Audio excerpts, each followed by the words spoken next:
Last Days of the Patriarch, the title of the lesson today. We've been studying again the history as we come to a conclusion of the book of Genesis and the beginning of the nation of Israel, through in which by God, through and by the lineage of Abraham, Isaac, and Jacob, brought forth his son, Jesus Christ, to die in our place. So there had to be a start to this plan of salvation, and we know that Abraham was called out to become the mighty nation that Christ would come through.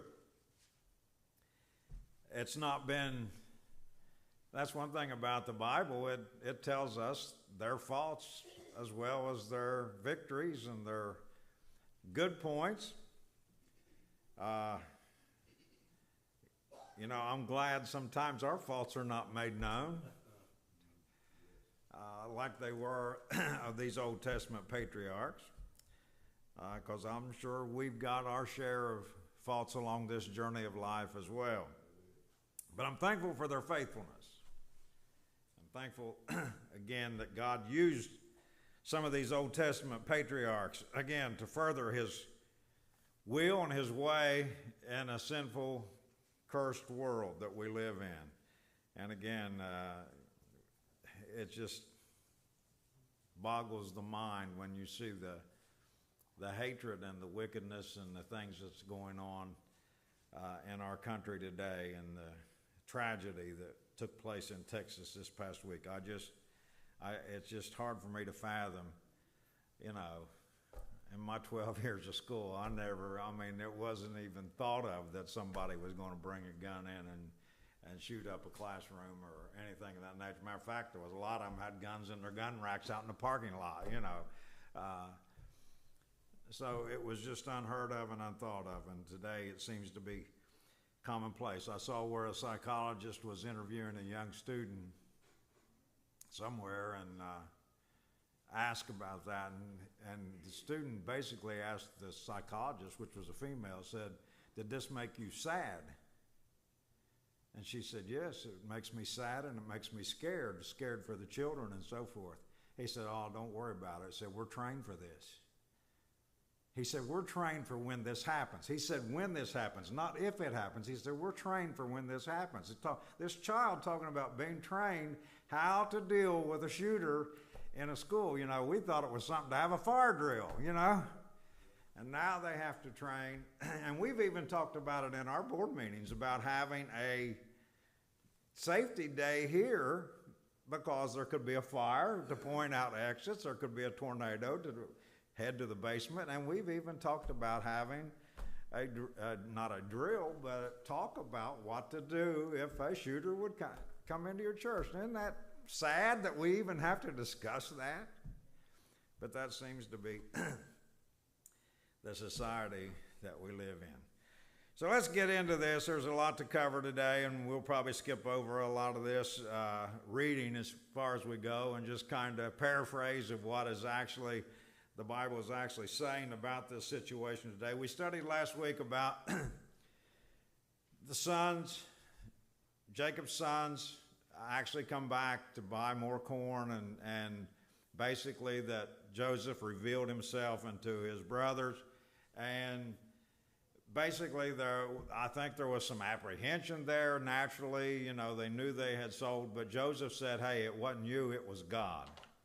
Even though Joseph was treated cruelly by his brothers, by Potiphar, by the prison, cast into prison and all these things, Joseph realized it was God who had led him there basically and put him in the position that he was in to be able to interpret the dreams of Pharaoh, now to be put in the position of the number 2 person in the country, to be able to distribute, not only to gain in the 7 years of plenty, but also to distribute these things out when the famine did actually come. So Joseph realized it was God. May not have been the circumstances. I believe God could have worked it out in a different way other than being sold into slavery and so forth. But God uses situations in our life to, again, further his will. So that's the way it happened, and Joseph accepted it. He had no animosity now toward his brothers, and his brothers, again, though they were eventually apprehensive about Joseph making up and having this total friendship and brotherly love toward them, I believe now they have finally accepted it. Joseph sends them back to bring his father back into Egypt, said, I'll give you the land of Goshen for you to raise your herds and so forth in. And so this is where our lesson picks up today. Jacob is about to make his journey into Egypt. And I believe he's a little bit apprehensive about it as well, but we'll see this as we go through. Aaron, if you would, lead us in a word of prayer.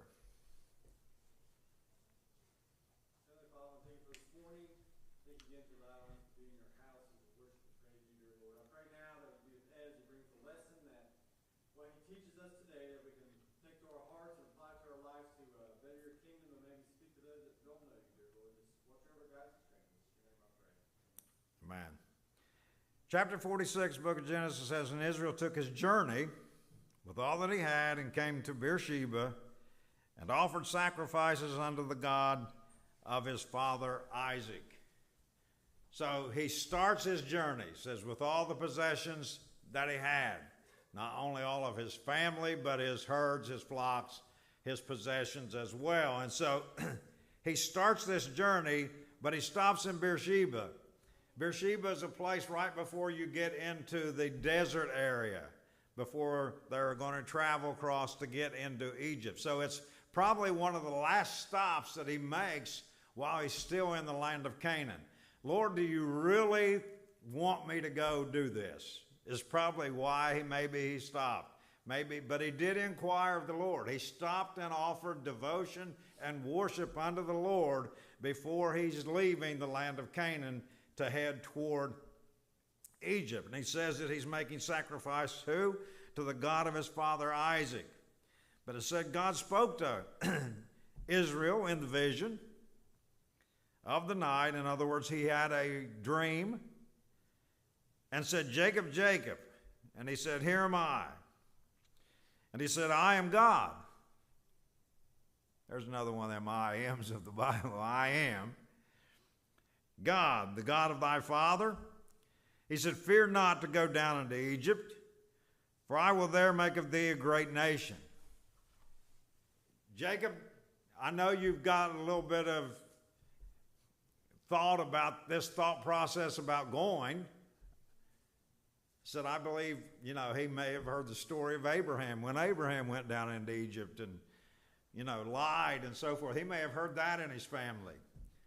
Isaac, I believe, was maybe even forbidden. Isaac started that way once, and I believe God instructed him not to go to Egypt. So maybe he had some apprehension about going, but God said, don't fear. Fear not to go down into Egypt, for I will there make of thee a great nation. He said, Jacob, the promise that I made to you earlier is still in effect. God's promises are true, and he will follow through with those promises. So don't worry about it. Don't fear. Go ahead and go. He said, I will go down with thee. Aren't you thankful that he never leaves us and never forsakes us? Now, sometimes we put ourselves in positions we shouldn't be in. We go places probably we shouldn't go or do things that we shouldn't do, but God is still there. He may not bless in some of these situations that we put ourselves into, but if he's telling us to go and to do something, he will be there and he will bless us. He said, I'll go with thee unto Egypt, and I will surely bring thee up again. Now, we know that we go over and read a couple chapters later. Jacob dies in Egypt. But he's saying, Jacob, I'll bring you up. In other words, if that's your wish to be buried in the land of Canaan, in the sepulchres of your father and so forth, I'll bring you up. He said, I'll bring you up again, and Joseph shall put his hand upon thine eyes. He said, not only will I bring you up, I'll bring your family up. I'll bring the nation up. I believe this is again a promise of God that he will deliver the children of God out of Israel. And then he says, Joseph shall put his hand upon thine eyes. I believe this is maybe a dual reference. One, you're going to see Joseph. Joseph's going to see you, your favorite son. But a lot of people think this is a symbol that Joseph will be there to close his eyes in death. As most people, when they die, their eyes are open and someone has to close their eyes. That Joseph will be there when you pass. And Jacob rose up from Beersheba, and the sons of Israel carried Jacob, their father, and their little ones and their wives in the wagons which Pharaoh had sent to carry him. And they took their cattle and their goods which they had gotten in the land of Canaan, and came into Egypt, Jacob and all his seed with him, his sons and his sons' sons with him, his daughters and his sons' daughters, and all his seed brought he into Egypt. And then in verse 8 down through several, it lists all of the sons and all of their families that were with them. And then it goes on to say, all the souls, down in verse 26, and it says, all the souls that came with Jacob into Egypt, which came out of his loins, besides Jacob's sons' wives, in other words, his daughters-in-law, all the souls were 66. And the sons of Joseph, which were born him in Egypt, were 2 souls. All the souls of the house of Jacob, which came into Egypt, were 70.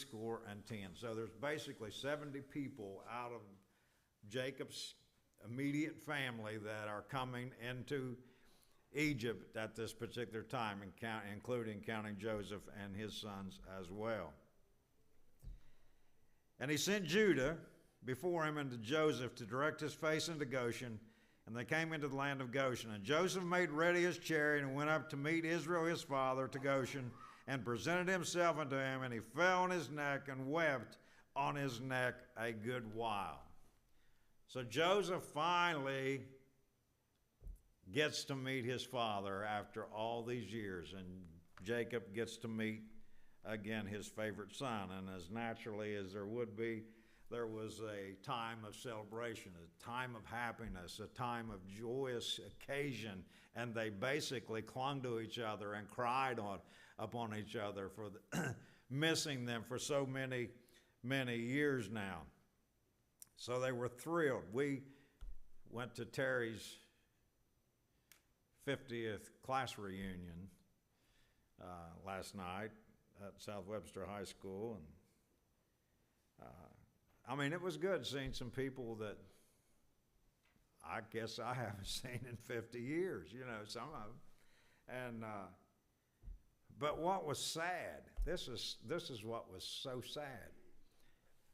They had probably at that particular time, they may have had one of the largest graduating classes in South Webster history. I don't know, that you graduated 80-some students, wasn't it? 84. I mean, ours, in 2 years before that, we only graduated 58. So, you know, it was a large class for South Webster. And this year, what surprised me, they only graduated 57 again this year. So the attendance is going back down. But out of those 84, they had a board of remembrance. You know how many students that Terry has gone to school with that have already passed? This just boggled my mind as well. 34. 35, that's right, it's 35. There was 92 in my class, and I think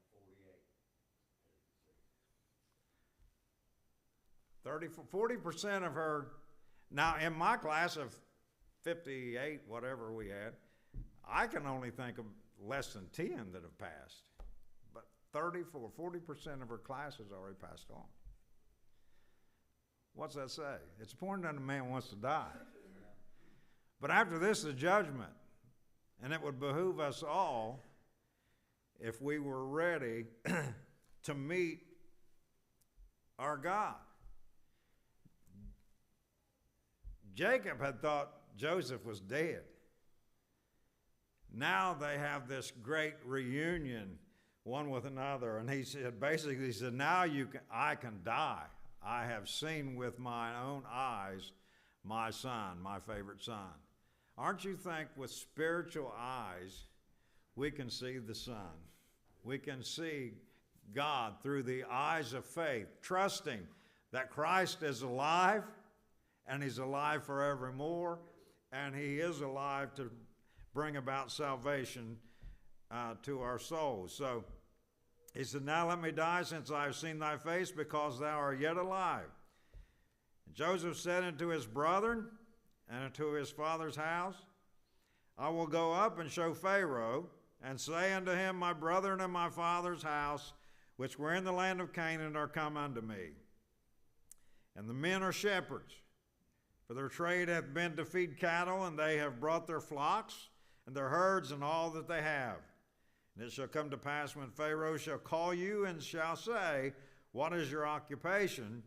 That ye shall say, thy servant's trade hath been about cattle from our youth even unto now, both we and also our fathers, that ye may dwell in the land of Goshen, for every shepherd is an abomination unto the Egyptians. So after this reunion with his father, he says, I'm going to go up now to Pharaoh, and I'm going to tell him you're here. And he said, but here's what I want you to do. When Pharaoh asks you what your occupation is, I want you to tell him that you're shepherds. That you basically have herds and flocks, and I think what Joseph was wanting them to say was because Pharaoh would probably put them in other positions rather than shepherding and taking care of the flocks. And he wanted them to basically go into the land of Goshen, which is a very fertile area. It's kind of the delta of the Nile River, very fertile, a lot of grass and fields for flocks. And so it was a perfect place for the children of Israel to settle and to grow into the great nation that later they would become. So he said, tell them you're shepherds. But then he goes on to say, because shepherds are an abomination to the Egyptians. Now, the Egyptians didn't care too much for shepherds, and so basically that was going to put them again in this place where they would kind of be left alone, because the Egyptians were more urban dwellers, or dwelt in the cities and towns and so forth. And so it was a perfect opportunity for them. And so this is what Joseph had required of his brethren. Then Joseph came and told Pharaoh and said, my father and my brethren and their flocks and their herds and all that they have are come out of the land of Canaan, and behold, they are in the land of Goshen. And he took some of his brethren, even 5 men, and presented them unto Pharaoh. And Pharaoh said unto his brethren, what is your occupation? And they said unto Pharaoh, thy servants are shepherds, both we and also our fathers. They said moreover unto Pharaoh, for to sojourn in the land we are come, for thy servants have no pasture for their flocks, for the famine is sore in the land of Canaan. Now therefore we pray thee, let thy servants dwell in the land of Goshen. So they basically tell Pharaoh, hey, we're shepherds. We come this way because everything is dried up in Canaan. The famine is very sore in the land. It's very grievous in the land. We have come here now, we pray. We beg, basically, to ask that you allow us to settle in the land of Goshen. And Pharaoh spake unto Joseph, saying, thy father and thy brethren are come unto thee. The land of Egypt is before thee. He said, the best of the land make thy father and thy brethren to dwell. Again, this shows the respect that Pharaoh had to Joseph, that he's giving the best of the land of Egypt unto Jacob and his family. He said, dwell in the land of Goshen, let them dwell, and if thou knowest any men of activity among them, then make them rulers over my cattle. He said, let them even take care of our flocks and our herds. And Joseph brought in Jacob, his father, and set him before Pharaoh. And Jacob blessed Pharaoh. Now get that. The lesser is blessing the greater. According to man's philosophy, I mean, Pharaoh was the top dog probably in the civilized world at this particular time. Probably the most powerful leader there was in the world at this time. But here's this lowly shepherd blessing Pharaoh. See, when it comes to spiritual things, when those that God controls is considered greater than what the world controls. And that's basically, I think, the lesson we're kind of seeing here. And Pharaoh said unto Jacob, How old art thou? And Jacob said unto Pharaoh, The days of the years of my pilgrimage are 130 years. Few and evil have the days of the years of my life been, and have not attained unto the days of the years of the life of the fathers of the days of their pilgrimage. He said, I'm 130 years old. But few and evil have been the days of my life. The Lord has really blessed me in my life and has taken care of me. One thing I read said this was probably the oldest man in Egypt at that time because God truly had blessed him. People were dying at a younger age now.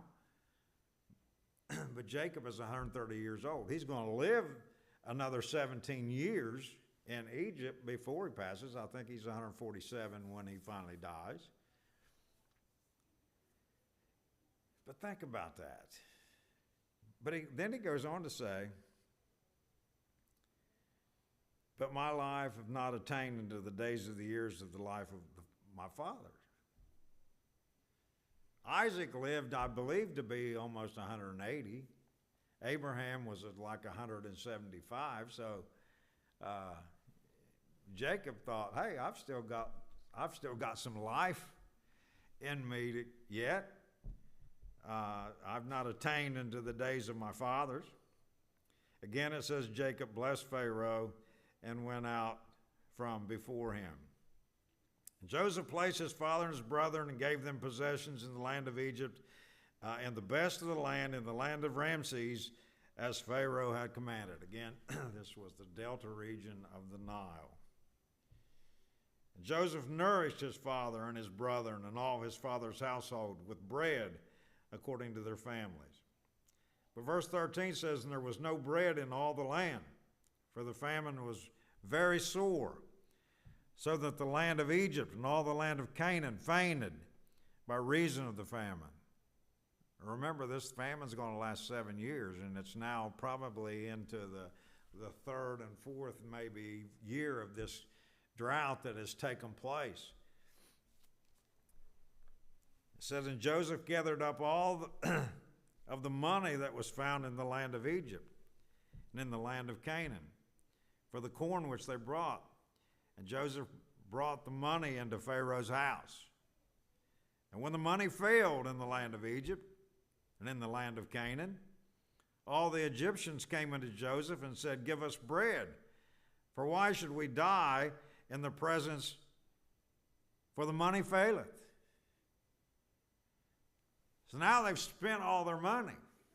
Even though there had been a proclamation made, we're going to collect for 7 years, we're going to store up grain for 7 years. A lot of people still had not made probably the provisions that they should have. They hadn't prepared for the future. Are people today preparing for the future? A lot of people are preparing for the future with money and possessions and things of this nature, but money fails. See, money failed here. Money's going to fail when we come down to the end of our life. It's what we've done with the Lord that's going to matter.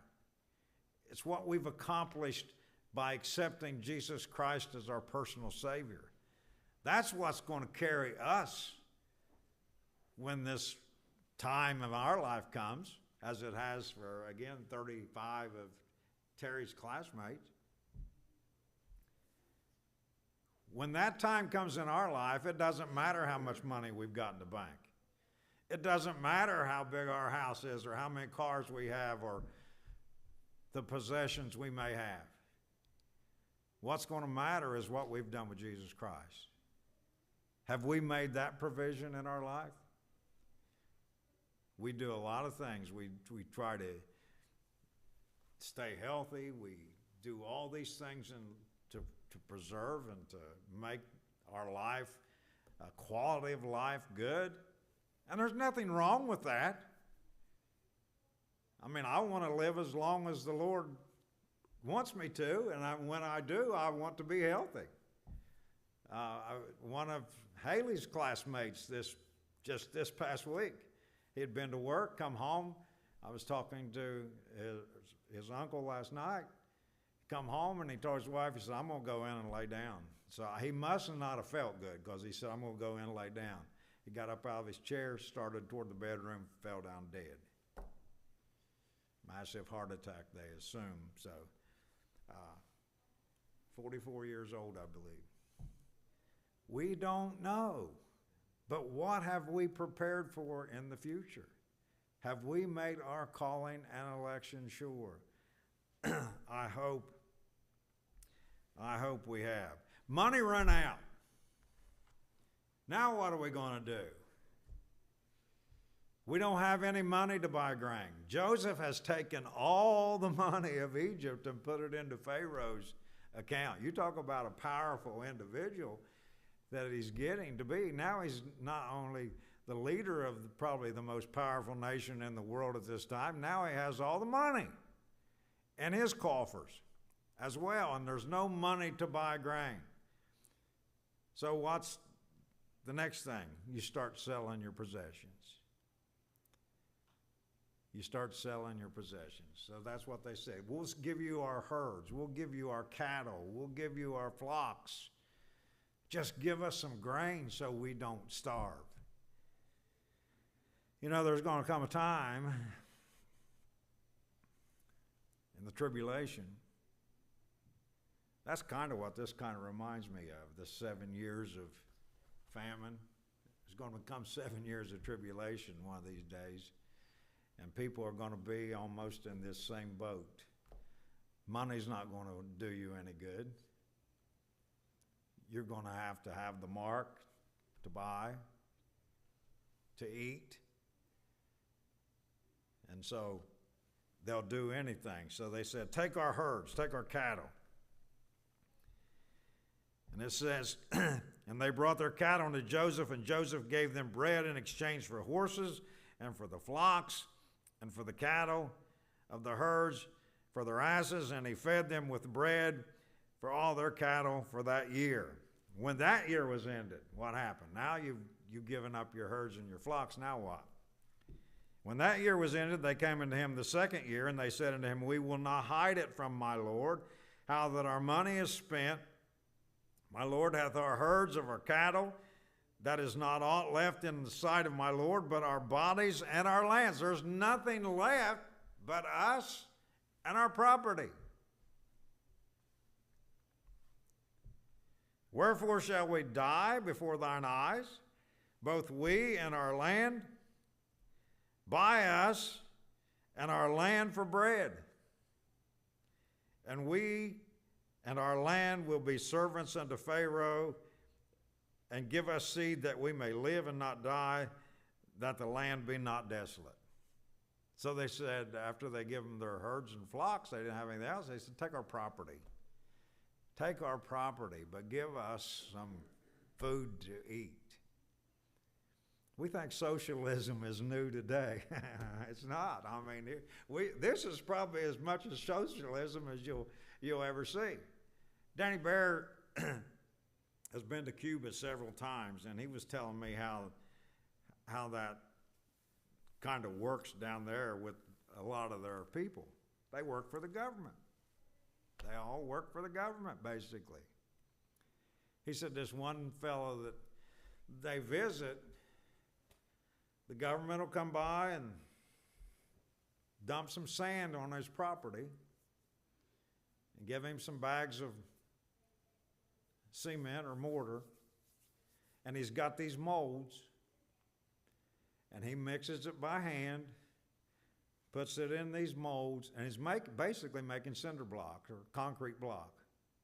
He's got these molds, and he's got a quota that he has to make so many, in a given week or whatever.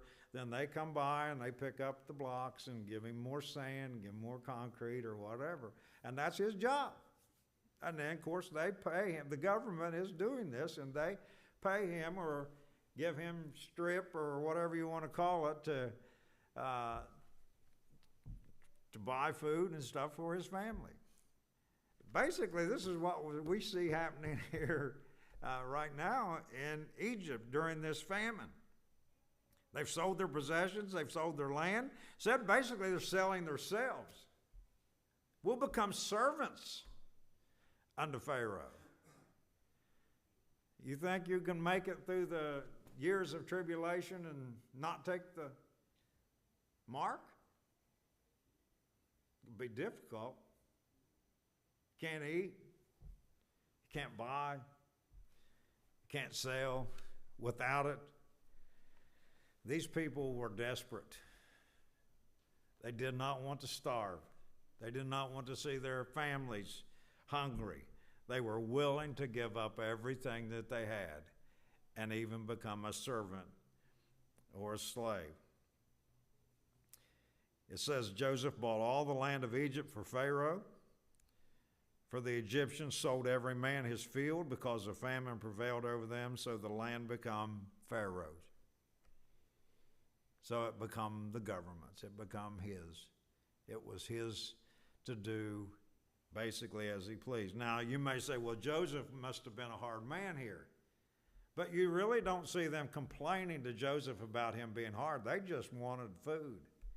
And they was willing to do anything and everything that they could.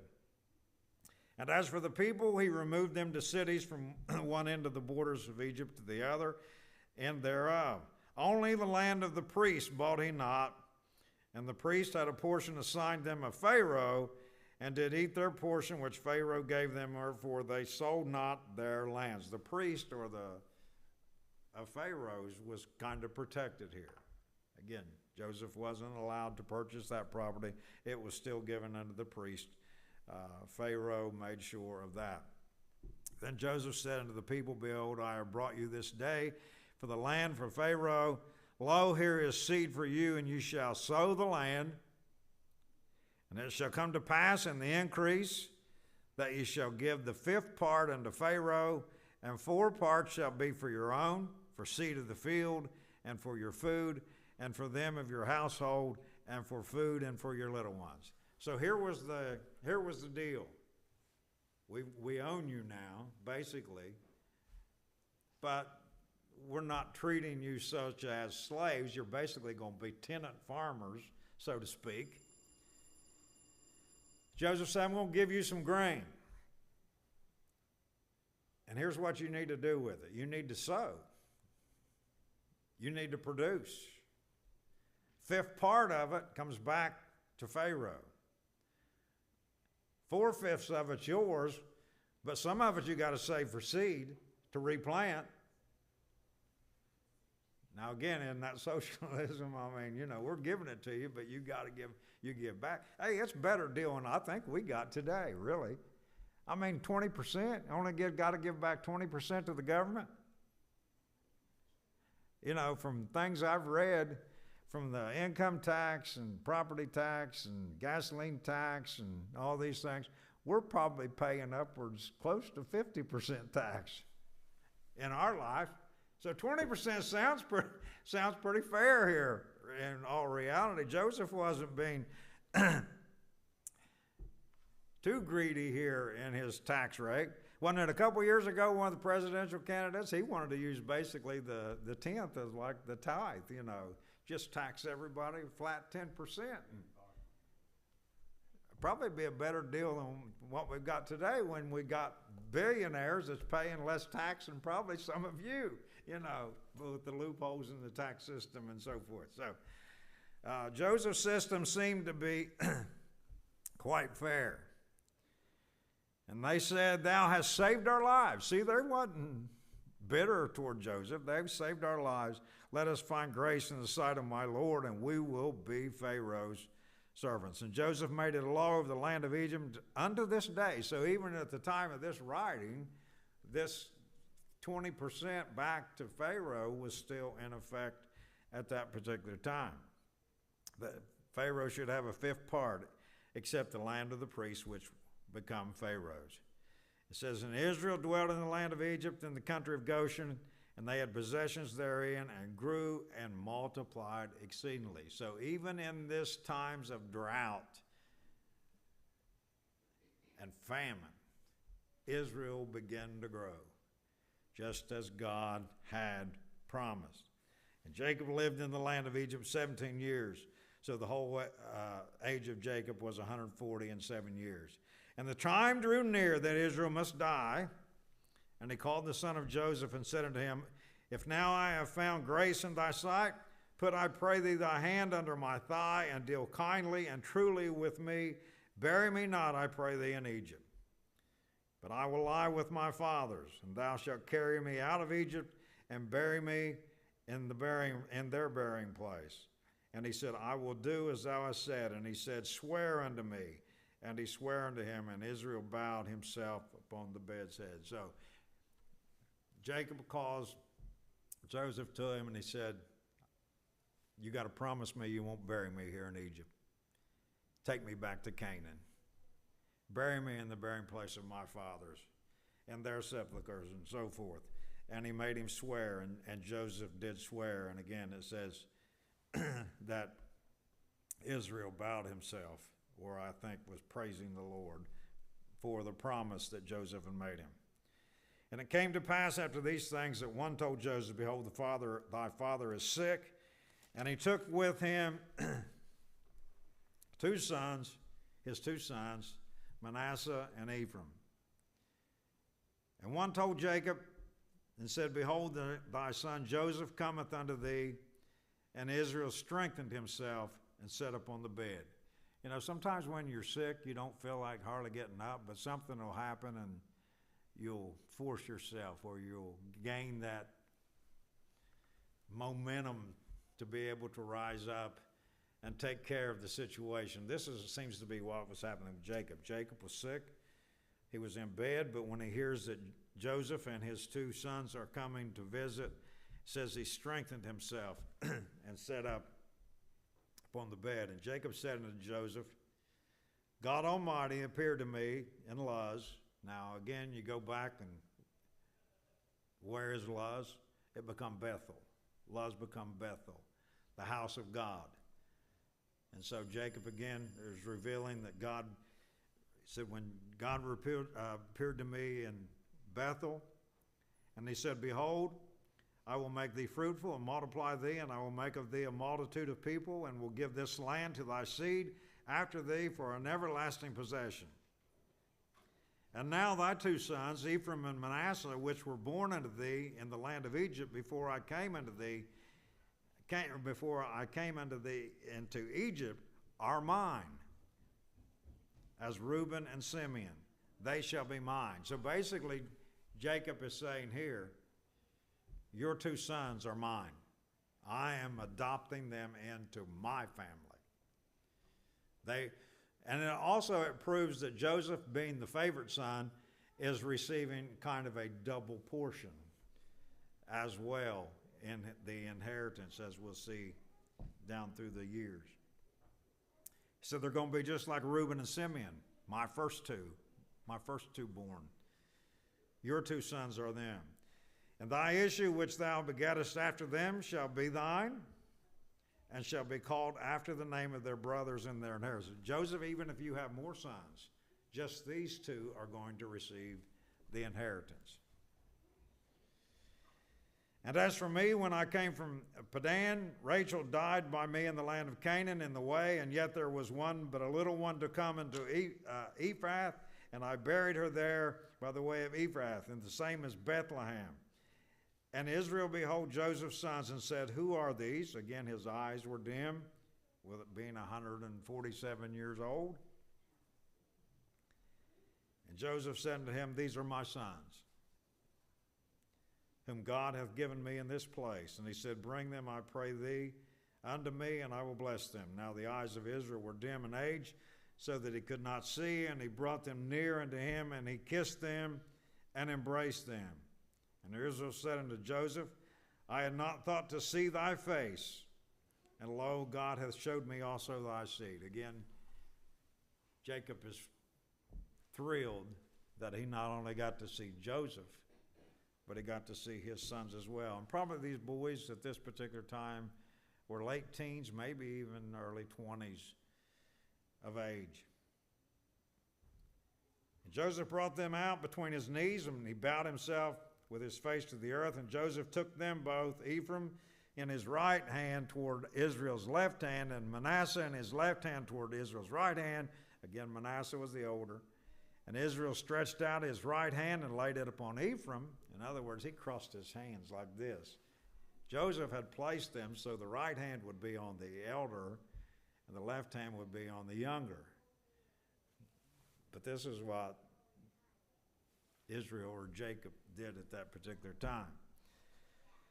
He stretched his right hand and laid it upon Ephraim's head, who was the younger, and his left hand upon Manasseh's head, guiding his hands willingly, for Manasseh was the firstborn. And he blessed Joseph and said, God before whom my fathers, Abraham and Isaac, did walk, the God which fed me all my life, long unto this day, the angel which redeemed me from all evil, bless the lads, and let my name be named on them, and the name of my father Abraham and Isaac, and let them grow into a multitude in the midst of the earth.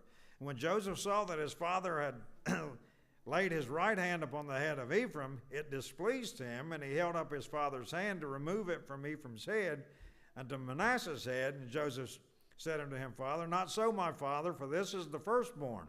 Put thy right hand upon his head. And his father refused and said, I know it, my son, I know it. He also shall become a people, and he also shall be great. But truly his younger brother shall be greater than he, and his seed shall become a multitude of nations. Jacob knew what he was doing. Again, we talk about the 12 tribes of Israel. There was 12 sons of Jacob. We know when the land was divided after the exodus of Israel, some hundreds of years later, that it was divided into the 12 tribes. Well, there's actually, when you consider that Manasseh and Ephraim were considered sons, there should have been 13, right? Well, we know that the Levites, the sons of Levi, become the caretakers of the tabernacle and the temple later, and were basically not given a property. They were given suburbs outside of cities. They weren't given a whole territory. But the 12 included Manasseh and Ephraim. And Ephraim did become greater than the tribe of Manasseh, just as Jacob had seen. In the next couple chapters, you need to go ahead and read the rest of it. Basically, chapter 49 deals with Jacob, again, while he's on his deathbed, pronouncing the future, basically, for his sons and what will transpire in their lives and so forth, and some of the things. And then we see that he does die. After he was embalmed, his body was taken back to the land of Canaan to be buried. And at the last verses of chapter 50, you see that Joseph died also and was embalmed. And Joseph also asked that he be carried out of Canaan when the children of Israel make their exodus. And again, when you read Exodus, you'll see that that did happen. But what's sad is when you read the first chapter of Exodus, it says, a Pharaoh come up that knew not Joseph. And the children of Israel began to be treated harshly and so forth. See, God had to do that to get them want to leave. They had a pretty good life while they were in Egypt. They had multiplied greatly and so forth. So some hardships have to come. Sometimes God might deal with us what we may consider a little bit harshly, trying to get us into his will. So when we look back, as that song is sung that Emily sings, you know, the shepherd's point of view is Mike preached on here the other night. The good shepherd takes care of his sheep. God is watching over us, protecting us. And like I said, sometimes he may have to deal with us a little harshly to get us to move. But I'm thankful with that. If we're obedient, we're sensitive to his spirit, he will lead us in the right direction. God bless you.